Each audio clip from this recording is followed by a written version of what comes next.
A ver, la historia que nos cuentan en la escuela, digamos que le faltan unas cuantas páginas. Hoy vamos a meternos de lleno en esas sombras de la prehistoria para desenterrar los verdaderos cimientos del mundo de tinieblas.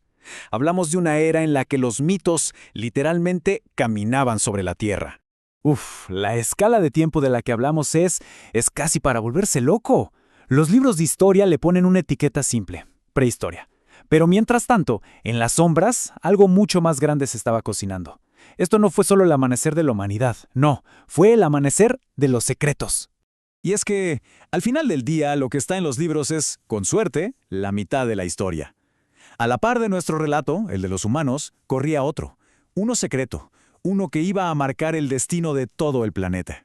Bien, ¿y cómo le hacemos para desarmar este rompecabezas? Bueno, nuestro viaje nos va a llevar más allá de lo que conocemos como prehistoria, directo al nacimiento de los primeros inmortales. Vamos a ser testigos de una guerra salvaje, la Gran Poda. Descubriremos el regalo envenenado que la humanidad le dio al mundo y al final veremos cómo todo eso todavía nos afecta hoy.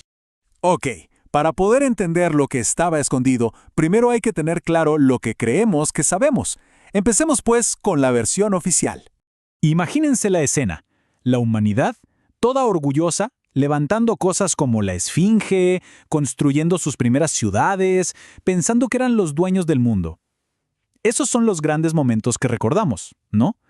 Pero, tras bambalinas, sin que nadie se diera cuenta, había otras fuerzas, unas mucho más antiguas, que ya estaban moviendo las piezas del tablero. Y es justo en ese mundo que apenas despertaba, donde aparecieron ellos, los primeros inmortales. Este es el momento exacto en que los mitos dejaron de ser cuentos para dormir y empezaron a caminar entre la gente. Vámonos a las tierras fértiles de Egipto. Mientras los humanos le rezaban al sol, ajenos a todo, una criatura de pura oscuridad y un poder que ni se imaginaban estaba a punto de nacer. Un ser que estaba destinado a ser un dios, pero un dios de entre los cazadores de la noche. Set nació en las orillas del abundante río Nilo. Piensen en eso un segundo. Hace más de 7000 años. Su llegada no fue cualquier cosa. Fue el inicio de un linaje de sombras. La primera jugada de un dios antiguo en una partida que iba a durar milenios. Pero, ojo, el poder no solo despertó en las arenas calientes de Egipto. No, a miles de kilómetros de ahí, en los bosques congelados de lo que hoy conocemos como Rusia, otra pesadilla, una muy distinta, estaba empezando a moverse. Baba Yaga. Seguro el nombre le suena de los cuentos de hadas. Bueno, pues en este mundo es aterradoramente real. Por ahí del año 5000 a.C., recibió el abrazo, o sea, la maldición que la convirtió en vampiro. Y así nomás, comenzó un reinado de terror que puso a otra jugadora de nivel casi divino en el tablero mundial. A ver, con estos seres tan poderosos dando vueltas, era obvio que iba a haber conflicto. Pero la primera gran guerra no fue entre ellos, no, fue contra la humanidad. Un conflicto que se conoció como la Gran Poda y que iba a dejar una cicatriz para siempre en la relación entre los humanos y los hombres lobo. Pero la pregunta es, ¿cuándo empezó de verdad esta carnicería? Y es aquí donde la historia se vuelve borrosa. Los registros son pedacitos, susurros perdidos en el tiempo. Ni siquiera las criaturas que pelearon en esa guerra se ponen de acuerdo.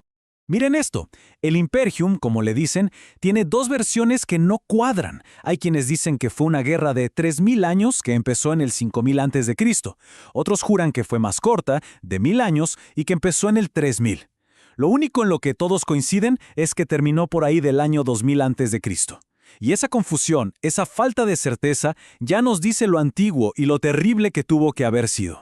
Y mientras los hombres lobo nos veían como presas, la humanidad, sin tener ni la menor idea, estaba creando su propia arma, un regalo envenenado que iba a cambiar las reglas del juego para siempre.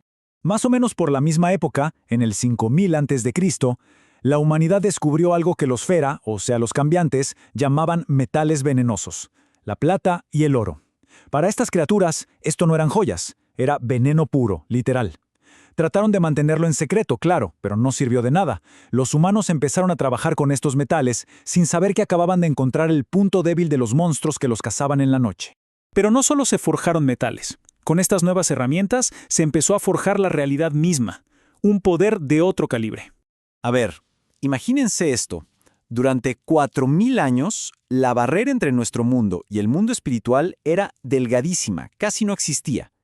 Los que saben de magia la llaman la era de la magia fácil.